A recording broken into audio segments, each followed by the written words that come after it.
안녕하세요. 굿모닝.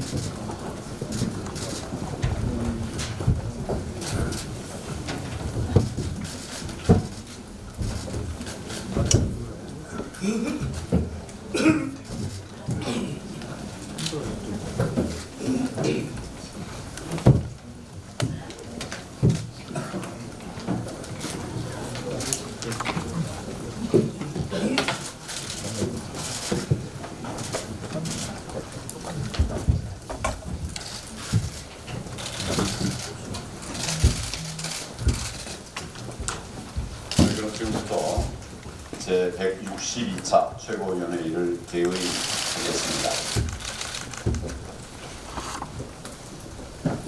경제 대전환해야 희망이 생깁니다. 우한 폐렴으로 우리 민생 경제에 혹독한 한파가 몰아치고 있습니다. 하루빨리 우한 폐렴 극복으로 우리 경제에 들이온 먹구름을 걷어내야 하겠습니다.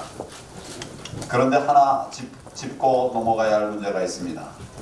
문재인 대통령은 우리 경제가 긍정적이었는데 우한 폐렴 때문에 어려워진 것처럼 이야기를 했습니다. 이제 우한 폐렴마저 경제 실정을 덮는 데 쓰고 있는 것입니다. 정권 출범 후 줄곧 전임 정부 탓했습니다. 대외 악재 탓했습니다. 그러더니 이제는 우한 폐렴 탓을 하고 있으니 참 남 탓 정부라고 생각할 수밖에 없습니다. 우한 폐렴도 심각한 경제 악재이지만 그보다 더 근본적인 문제는 바로 이 정권의 무능하고 무모한 경제 정책 때문입니다. 정부 출연 연구기관은 탈원전 비용이 513조 원에 달한다는 보고서를 숨기려다가 들켰습니다. 현실 부정, 책임 회피, 국민 기만, 정권의 속성이 그대로 드러난 사건입니다. 당 시장 개입, 탈원전, 강성 노조에 끌려다니는 정책을 즉각 바꿔야 합니다. 문재인 정권 경제 정책 대전환이 없이는 결코 망가진 경제와 무너진 민생을 되살릴 수 없다는 사실을 인정하십시오. 저희 당이 만들어드린 민부론에 담긴 경제 살리기 정책들을 받아들이십시오.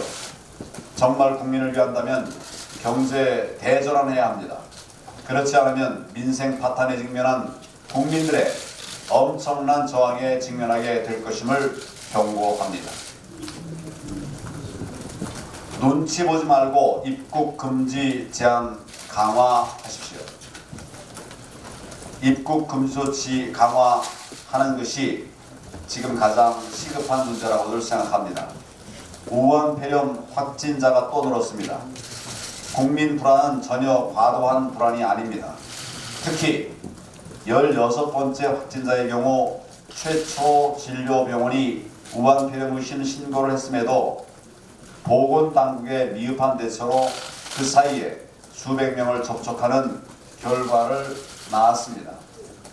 대통령은 민간 의료기관 문책을 말할 게 아니라 본인 휘하의 정부기관 시스템부터 다시 챙겨야 합니다. 싱하이밍 주한 중국 대사는 우리 정부의 입국 금지 조치라고 부르기도 민망한 그런 수준의 실효성 없는 대책마저도 사실상 비난하고 있습니다. 대한민국 정부가 대한민국 국민 지키겠다는 일에 다른 것도 아닌 중국 대사가 불만을 표시하는 것은 참 부적절한 간섭입니다. 그런데 정권과 여당은 굴종의 침묵을 계속하고 있습니다. 그 바로 직전 해리스 주한 미국 대사를 대했던 것과는 180도 다른 태도로 보입니다. 문재인 대통령은 더 이상 눈치 보지 말고 중국 전역 방문 외국인의 국내 입국을 제한하십시오. 전문가들이 전면적이라고 하는 표현을 쓸 정도로 상황은 엄중하고 심각합니다. 대통령은 중국몽보다 국민 안전을 더 생각해야만 합니다. 부정선거 공수장, 정권 몰락 예언서라도 되는 것입니까? 이런 질문들이 나오고 있습니다. 문재인 정권이 울산시장 선거 개입 공소장을 기어이 꽁꽁 숨기는 것을 보면 이것이야말로 셀프 유죄 입증이 아닌가 생각됩니다. 문재인 대통령이 연루된 정황, 대통령이 직접 보고받은 사실이라도 전혀 있는 건지 없는 건지 밝혀야 될 시점이 된 것 같습니다. 어김없이 이번에도 잘못된 관행 핑계를 댔습니다. 전임 정권 보복을 위해 수도 없이 남용하던 피의사실 공표, 또 포토라인 이런 것 등이 조국 일가 수사 앞에서 사라져버렸습니다. 이번에는 부정선거 혐의를 묻고 덮어보고자 공소장까지 감추겠다고 하는 것입니다. 시간이 갈수록 더욱 졸렬해지고 뻔뻔해지는 정권입니다. 그런다고 있는 죄가 사라지겠습니까? 공소장 숨긴다고 검찰 공소와 재판을 피해갈 방법이 있습니까? 문재인 대통령, 허수아비 장관 내세우지 말고 직접 공소장 공개하고 국민에게 설명해야 합니다. 대통령께서 설명하셔야 될 상황이 되었습니다. 국민 호롱하는 행위로 스스로 무덤파지 말고 떳떳하게 공개하고 법의 심판을 받아야 합니다.